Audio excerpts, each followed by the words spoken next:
Hello दोस्तों, brain and memory power motivation के महाकोश के आज के वीडियो में मैं दिनेश मेरा आप सभी का स्वागत करता हूं। दोस्तों, आज के वीडियो में मैं आपको एक ऐसी कहानी सुनाने जा रहा हूं जो व्यक्ति करना तो बहुत कुछ चाहता है लेकिन किसी कारणवश नहीं कर पाता है। तो दोस्तों, एक बार एक व्यक्ति एक संत के पास जाता है और संत महात्मा से ये कहता है, संत महात्मा, मैं वैराग्य धारण करना चाहता हूँ, मैं संसार से अलग रहना चाहता हूँ, लेकिन मेरी शादी हो चुकी है, मेरे बीवी बच्चे, मेरे माता पिता और परिवार के सभी सदस्य हैं, वो मुझे वैराग्य धारण नहीं करने देंगे। और दूसरी बात यह है कि वो सभी मुझ पर आश्रित है, और यदि मैं वैराग्य धारण कर लूंगा तो इन सभी का क्या होगा, यह चिंता मुझे सताती है। वो संत महात्मा उस व्यक्ति से कहते हैं, बेटा, तेरा भ्रम है कि वो तुझ पर आश्रित है। अगर तू इस बात को उदाहरण के साथ समझना चाहता है तो एक काम करते हैं, मैं तुझे एक ऐसी विद्या सिखाता हूं जिससे तू सवा आसन मतलब शव के समान रहेगा, लेकिन तू सभी बातें अच्छे से सुन सकता है। और बाकी तू घर पर जाके ये आसन करना, और तेरे घर वाले सोचेंगे तू मर चुका है। फिर उसके बाद आगे की कहानी तुझे ऑटोमेटिक समझ में आएगी, और जैसे ये स्टोरी तेरे यहाँ होगी वैसे मैं तेरे यहाँ आ जाऊंगा, और बाकी का मोर्चा मैं संभाल लूंगा। वो व्यक्ति अपने घर जाता है और घर पर शवासन की अवस्था में सो जाता है, और घर वाले ये सोचते हैं कि वो व्यक्ति मर चुका है। घर में रोना धोना स्टार्ट हो जाता है, उसकी बीवी बच्चे, उसके माता पिता सब रोते हैं, और परिवार के अन्य सदस्य भी आकर रोना धोना स्टार्ट कर देते हैं। उसके कुछ समय बाद उन साधु का महात्मा का आगमन होता है, और साधु महात्मा उनके परिवार के व्यक्तियों से बोलते हैं कि मैं इस व्यक्ति को जीवित कर सकता हूँ, लेकिन जीवित करने के पीछे मेरी एक शर्त है।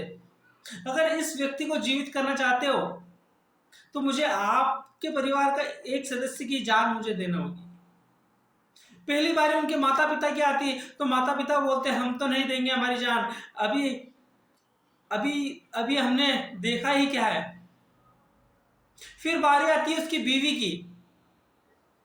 बीवी बोलती है, नहीं, मैं जान नहीं दूंगी। तो साधु महात्मा बोलते हैं, काम करो, ये बच्चे की जान दे दो। तो बच्चे की माँ बोलती है, नहीं, इसकी जान भी नहीं हम देंगे। बोलते हैं, इनको मरना था तो मर गए, अब इनके बदले हम किसी की जान नहीं देंगे।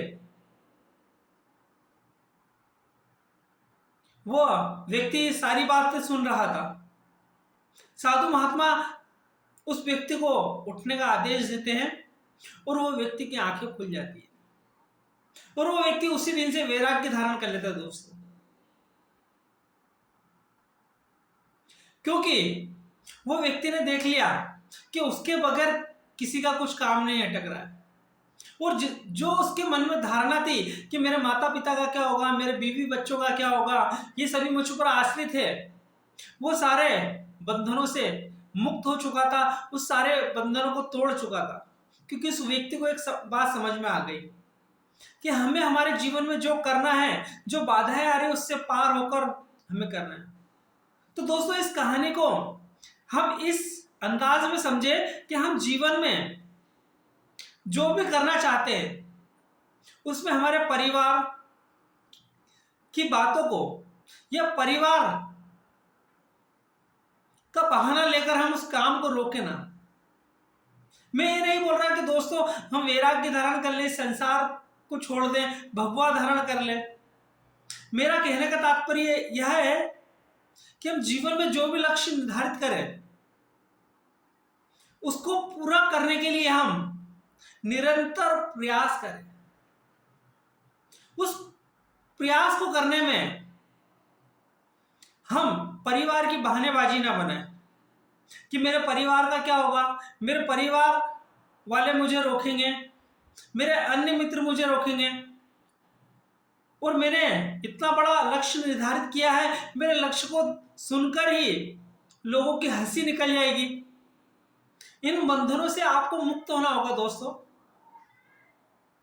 और जीवन में जो करना चाहते हो वो करके छोड़ो। क्योंकि यह दुनिया केवल इतिहास रचने वालों को सलाम करती है, सपने देखने वालों को नहीं। दोस्तों, सपने देखो लेकिन उसको पूरा करो।